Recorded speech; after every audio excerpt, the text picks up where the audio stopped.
परमम् लोके सर्वरक्षाकरम् नृणाम् यन्न कस्यचिदाख्यातम् तन्मे ब्रूहि पितामह।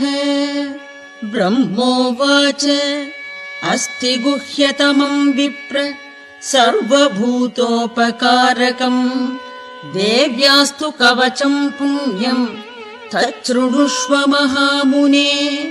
प्रथमम् शैलपुत्री च द्वितीयम् ब्रह्मचारिणी तृतीयम् चन्द्रघण्टेति कूष्माण्डेति चतुर्थकम् पञ्चमम् स्कन्दमातेति षष्ठम् कात्यायनीति च सप्तमम् कालरात्रीति महागौरीति चाष्टमम् नवमम् सिद्धिदात्री च नवदुर्गा प्रकीर्तिताः उक्तानि